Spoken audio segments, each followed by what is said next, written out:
soi, le silence, quand il y a vraiment rien du tout, bah c'est justement le moment où tu prends conscience de plein de choses. Moi, je pourrais pas vivre sans ça.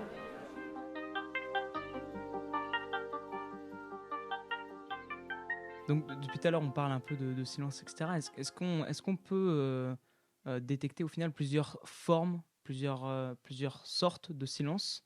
Mm. Et si oui, c'est quoi votre silence préféré? Alors, les formes de silence, ça peut être la colère. On va se taire pour ne pas exploser. Voilà. Ça peut être aussi pour le deuil.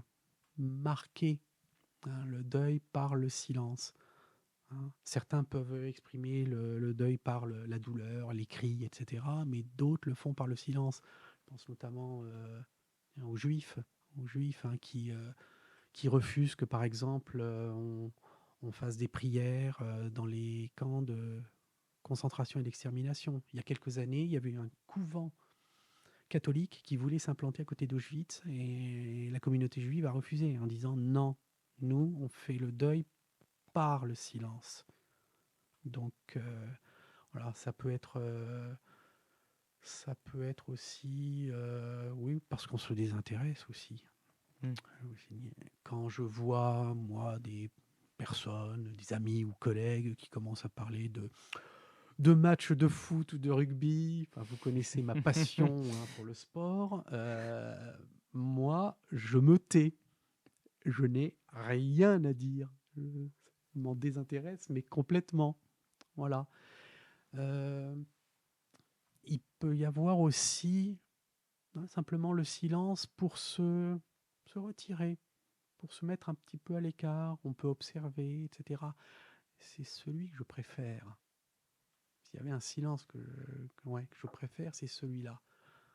Être côté la position de l'observateur, euh, euh, quitte à même reprendre la parole de temps en temps, mais me mettre un petit peu sur le côté. Mm. D'accord.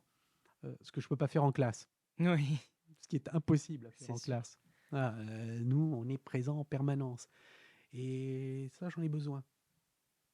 Le fait de devoir toujours parler, c'est pas quelque chose qui me vient naturellement. C'est pas quelque chose qui me vient naturellement. Donc, j'aime bien, moi, extraire. Même avec des amis. Mm. À 4, 5, 6, là, on discute et à un moment, pof, moi, je vais les laisser parler tranquillement, discuter. Je les entends et ça me va très très bien. Et j'interviens de temps en temps, pas souvent. Voilà.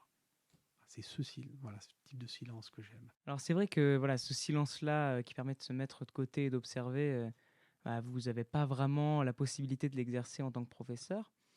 L'élève, en revanche, lui, il doit se taire en quelque sorte, hein, c'est une sorte d'injonction en même temps. Pourquoi est-ce que le silence de l'élève, c'est important? Ça, c'est important pour la qualité d'écoute, pour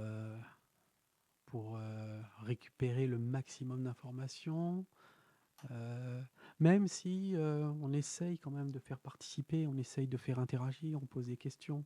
Mais c'est vrai que la qualité première, je pense par exemple en histoire-géographie, c'est l'écoute.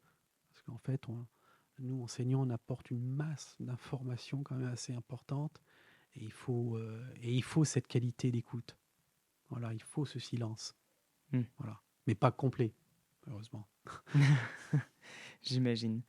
Et donc voilà, on a parlé de votre première caractéristique en tant qu'invité, notamment en tant que professeur.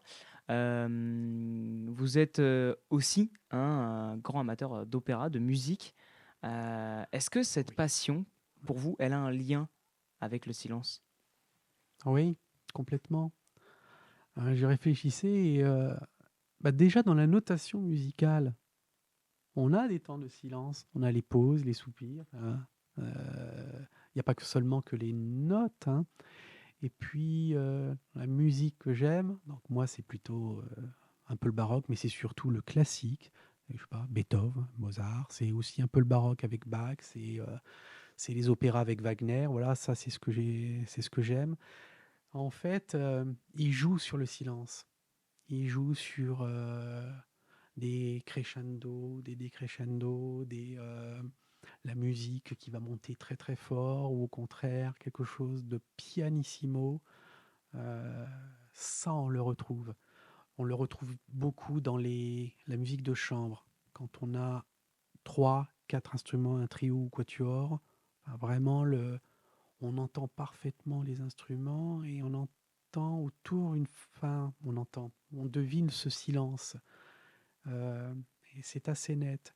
Un de mes derniers concerts auxquels j'ai assisté, donc la semaine dernière, c'était donc un pianiste qui a joué du Jean-Sébastien Bach, une œuvre qui s'appelle Les Variations Goldberg. Donc ça commence avec un petit morceau, un air, très doux, 30 variations, et puis on reprend le même air à la fin. Et donc ça commence très doucement, et puis après, on a des morceaux calmes, plus virtuoses, plus tristes, plus joyeux. Et à la fin, on a le même air qui est repris, et, euh, et j'ai le souvenir du silence complet qu'il y avait dans la salle. D'accord. Et ça arrive pas si souvent, mais dans les concerts classiques, ça arrive. Quand ça arrive, là, c'est un moment de grâce. Voilà. Donc le silence, là, il est vraiment présent. Euh, je pense aussi à un de mes compositeurs préférés, Beethoven. Beethoven, lui, il a commencé à devenir sourd à partir de 27 ans. 27 ans, il a commencé à perdre l'audition, et à 44 ans, il était totalement sourd.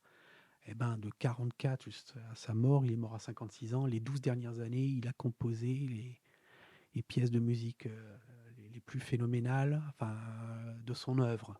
Voilà, la 9e de Beethoven, les derniers quatuors, les dernières sonates pour piano, vraiment des œuvres exceptionnelles, et il était complètement sourd. Donc il a pensé la musique. Il ne pouvait plus l'entendre, mais il l'a pensé.